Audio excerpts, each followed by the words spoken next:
أهلا وسهلا فيكم حبايبي. اليوم رح نعمل مع بعض محشي ورق العنب مع أفضل طريقة وأطيب تتبيلة. تابعوني.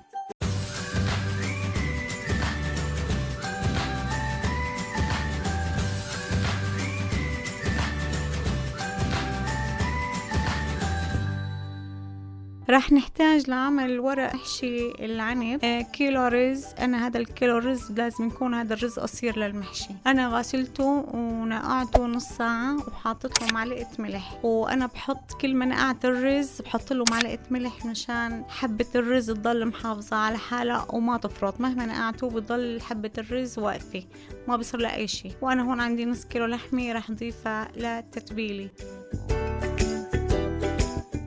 وراح اضيف لها معلقة نعناع يابس،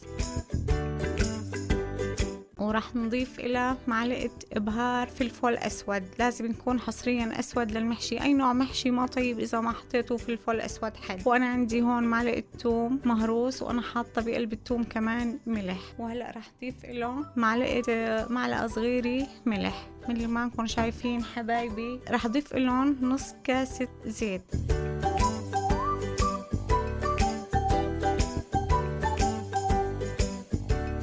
وراح اضيف لهم نص كاسة سمنة، وانا هاي السمنة مدوبتها مثل ما نكون شايفين حبايبي.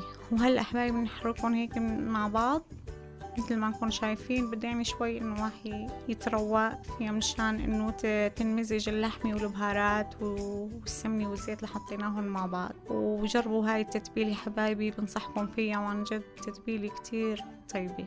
وهون حبايبي خلصت معي التتبيلة وهيك طلع شكلها حبايبي. وهلأ حبايبي رح نروح للف الورق. وانا هذا الورق العنب انا هذا عملته، انا كابسته على ايدي هذا الورق. وان شاء الله بس اجا موسم ورق العنب رح اعلمكم الطريقة كيف تكبسوا لورق العنب، وبطالع كأني انه هلا انت مقطفتي شجرة العنب. وهيك حبايبي انا بلف الورق مثل ما نكون شايفين. نضغط عليها شوي وما لازم نخلي انه يبين من هالطرف من هالطرف مثل ما نكون شايفين حبايبي. وانا رح اعمل وحدة تانية كمان مشان تشوفوا حبايبي كيف انا بعمل محشي ورق العنب. هيك حبايبي لازم تكون يعني انه لازم واحد يرصها شوي، لانه لما بده يغلى بتفتح معنا اذا ما رصيناها.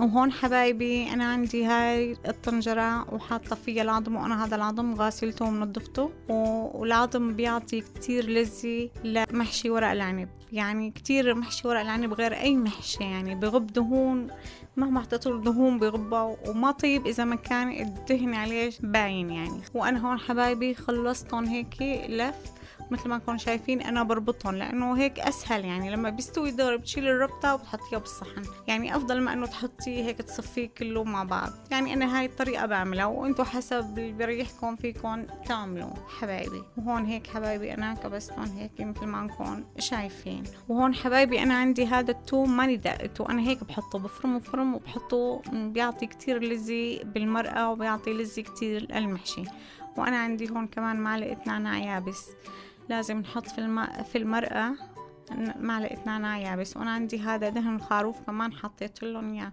مثل ما قلت لكم يعني انه محشي ورق العنب بغب دهون قد ما حطيته له، يعني وبيطلع كتير طيب. ما طيب اذا ما كان دهنه كتير، وهو هلا على الغلي بدوب يعني ما ببين. وهون حبايبي انا عندي هون انا عصرت له كاسة ليمون فريش، وهذا اللي انا بحطه كله على البارد، يعني ما بحط الليمون بستنى ليغلى وحط له ليمون ما بيستوي معكم. انا هاي الطريقة على طول بعملها. وانا بضيف له كمان مي باردة، ما بحط له مي سخنة حبايبي. وتشوفوا انه ضل تحطوا له مي لحتى ينغمر معكم مثل ما نكون شايفين حبايبي بالصورة. وانتوا هلا فيكم بامكانكم تحطوا مكبس محشي او عندكم صحن كبير بامكانكم تحطوا فوق المحشي وتحطوا على النار.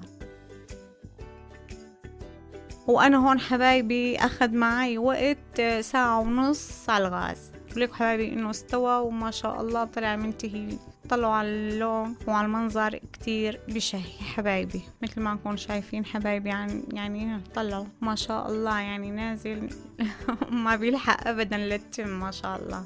وألف صحة وهنا قلبكم حبايبي، وهاي هو شكله النهائي. وشكرا كتير لكم على التعليقات الحلوة اللي عم توصلني منكم، وعم تعطيني تحفيز وعم تعطيني تشجيع لحتى تابع معكم حبايبي.